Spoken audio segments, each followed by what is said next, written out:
1929. Wall Street crashes. In the years that follow, the world economy falls into the worst depression in modern history. Production collapses. Unemployment soars. Millions lose everything. 1945. World War II ends. And something astonishing begins. Western economies enter a growth phase lasting nearly 3 decades. Factories at full capacity. Jobs for almost everyone. A constant rise in living standards. They call it the 30 glorious years. 1973. Oil crisis. Everything grinds to a halt. Inflation and stagnation at the same time. What seemed like an unstoppable ascent turns out it wasn't. Expansion. Contraction. Expansion. Contraction. A pattern that repeats again and again throughout history. It's not coincidence. It's the business cycle. And understanding it is fundamental to grasping why economies swing from euphoria to panic and back. In the previous episodes, we learned to measure an economy with GDP and to understand unemployment. Now we'll see how these variables move over time.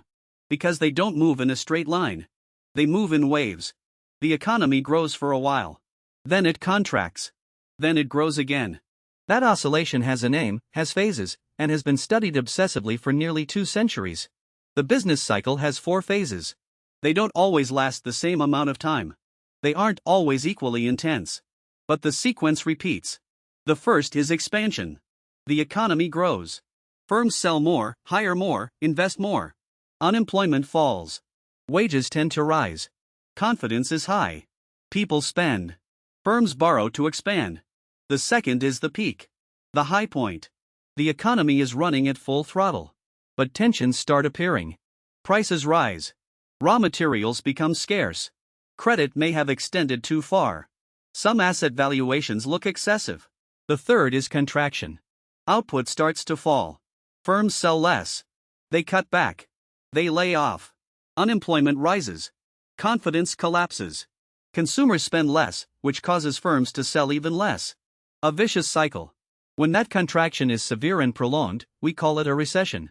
The most commonly used technical definition comes from the Baer's Business Cycle Dating Committee. A recession is a significant decline in economic activity spread across the economy lasting more than a few months, visible in real GDP, income, employment, industrial production, and sales. And the fourth phase is the trough. The lowest point. The economy has hit bottom. But from there, it starts to recover. Surviving firms begin to see opportunities. Prices have adjusted. Pent-up demand starts to be released. And a new expansion begins. And the cycle repeats. It's worth clarifying a distinction that's often confused. A recession is a significant but temporary decline in economic activity. Most recessions last between 6 months and a year and a half.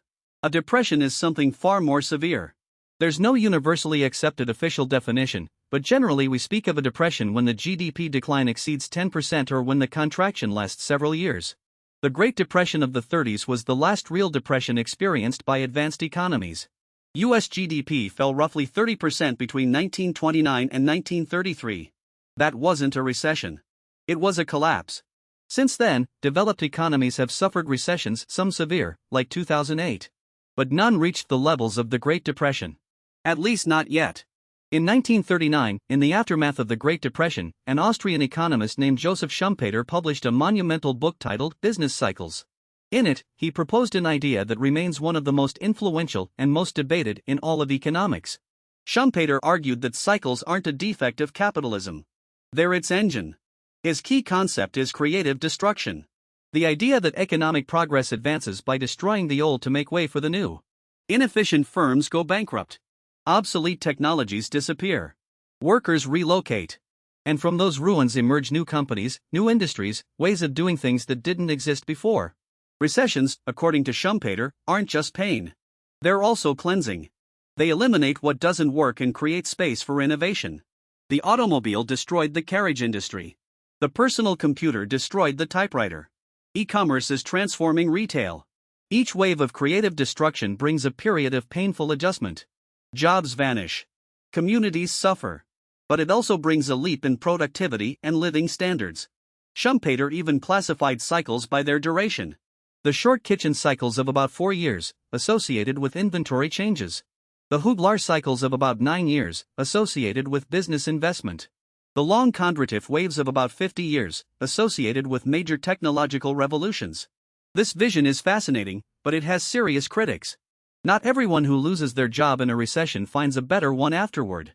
Not every destroyed community rebuilds itself. And not every recession generates innovation. Sometimes, it simply generates suffering. After World War II, something seemed to change. Western economies entered an extraordinarily long and stable growth phase. The 30 glorious years, from 1945 to 1973, were the most prolonged expansion in modern history. And then came what economists called the Great Moderation. From the mid-80s to 2007, recessions became shorter and shallower. Inflation stayed low. Growth was sustained. Many economists began to think we'd tamed the cycle. That central banks, with their monetary policy tools, had learned to smooth the oscillations. That severe recessions were a thing of the past. And then came 2008. The global financial crisis proved the cycle wasn't tamed. That stability had bred overconfidence.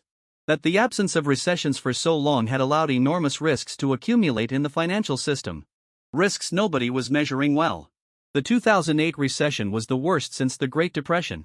It didn't become a depression, largely thanks to massive interventions by governments and central banks. But it came dangerously close.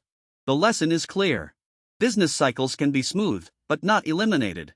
The economy doesn't grow in a straight line. And whoever believes it does ends up paying the price of that illusion. Business cycles aren't symmetric in their social effects. Expansions benefit nearly everyone, though unevenly. Contractions also hit unevenly, but the most vulnerable always receive the hardest blow. When a recession arrives, the first to lose their jobs tend to be temporary workers, the least skilled, the youngest. The last to be hired when recovery comes are exactly the same people. Communities that depend on a single industry are especially fragile. A town that lives off one factory can prosper during expansion and empty out during contraction. The business cycle, viewed from a spreadsheet, is a gentle undulation. Viewed from that town, it's the difference between having a future and not having one. And there's an effect economists call hysteresis. Some recessions leave permanent scars. Workers who've been unemployed so long that their skills deteriorate and they can no longer rejoin the workforce. Young people who start their careers during a crisis and carry lower wages for decades. Infrastructure that degrades and never gets repaired. The cycle passes. But its wounds don't always heal. The fundamental ideas from this episode. First, the business cycle has 4 phases: expansion, peak, contraction, and trough. It repeats, but never identically. Second, a recession is a significant, widespread decline in economic activity. A depression is far worse, deeper, longer. Since the 30s, no advanced economy has suffered a full depression. Third, Schumpeter proposed that cycles are capitalism's engine. Creative destruction eliminates the inefficient and clears the way for innovation. But the human cost of that destruction is real. Fourth, the Great Moderation made people believe the cycle was tamed. The 2008 crisis proved it wasn't. Business cycles explain the ups and downs in the short and medium term. But macroeconomics' big question isn't why economies oscillate. It's why some are rich and others poor. Not this year or next, but over decades and centuries. What makes a country grow into an economic power while its neighbor stays stuck? That's what we'll explore in the next episode.